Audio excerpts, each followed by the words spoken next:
If you have a wetland area or heavy clay soil area that you want to enhance, we're going to look at a couple native grasses that could work for you.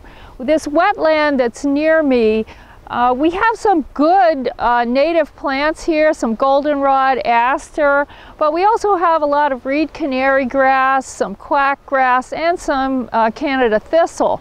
So you want to analyze these tough areas, and where the plants are the less desirable plants, you could put in palm sedge or switchgrass that we're going to look in. It would make the area look much better. We're looking at the native palm sedge, Carex muskingumensis. This is named after the Muskingum River in Ohio. This plant is native to wet conditions, riverways along the Mississippi and Minnesota, and it's great along lake shores or wet sites. It will tolerate sun or shade conditions, and it will grow even in drier sites, but it really gets big and prolific in wet conditions. Now this plant can self-seed. You often see the seed heads on it, and if it self-seeds along an area where you want to control erosion and keep the soil, that's great. It won't self-seed into a turf area that you're mowing because it doesn't tolerate being cut back and mowed. It will grow 2 to 3 feet tall and will tolerate sun or shade, and by mid to late summer it tends to fall over a little bit like you see here. But it's an attractive sedge, being called the palm sedge because of the way the foliage comes off the stem. It's a very tough plant, especially for wet conditions in Minnesota. A grass that has great potential for you to grow on your grounds or golf course is switchgrass. Now this is our native grass that we find growing in the roadside ditch, and you've probably passed it every day when you've been driving in Minnesota. But there's a huge variation in the kinds of switchgrass or Panicum virgatum that you can get. Shenandoah here on my right is a redder form that's been out in the trade now for a while. It's kind of short. Thundercloud is a new form that's very big, tall, like 7 feet tall. You can see behind me.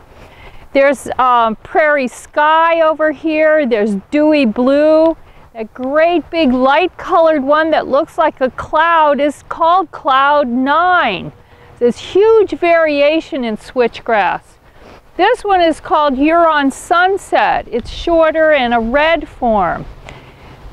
You really don't need to buy all of these switchgrasses. Of course, you can just buy one of them. But as a native grass, this is a plant that can grow in a wet ditch, heavy clay soil. It loves full sun. That's about the only requirement. Otherwise, it will grow in a wide variety of soils, but tends to prefer heavy, wet, and clay soils. Switchgrass can self-seed, so you might find it in the beds where you're planted it. But again, it won't grow in turf because it can't stand the mowing that you do in regular maintained turf grass. One of the nicest cultivars is North Wind. This, although people have reported they've had some hardiness problems, this is a form that comes to us from southern Wisconsin. And North Wind is very stiff and upright, as you see here. The stems on it are like arrows. They're really stiff and upright. It's got wide olive green foliage and really makes a nice screen or hedge.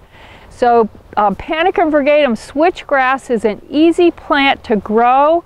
Lots of variation in different forms. North Wind is one that's especially good for a screen or a hedge. So we've looked at 5 tough grasses for upland or lowland sites. I hope this gives you some good ideas, some things you can think about and use in the future on any of the grounds that you maintain. If you want more information, you can look online for the Ornamental Grasses for Cold Climates bulletin that I wrote at the University of Minnesota. So you just put in Ornamental Grasses for Cold Climates and that will come up. Or come to the Arboretum.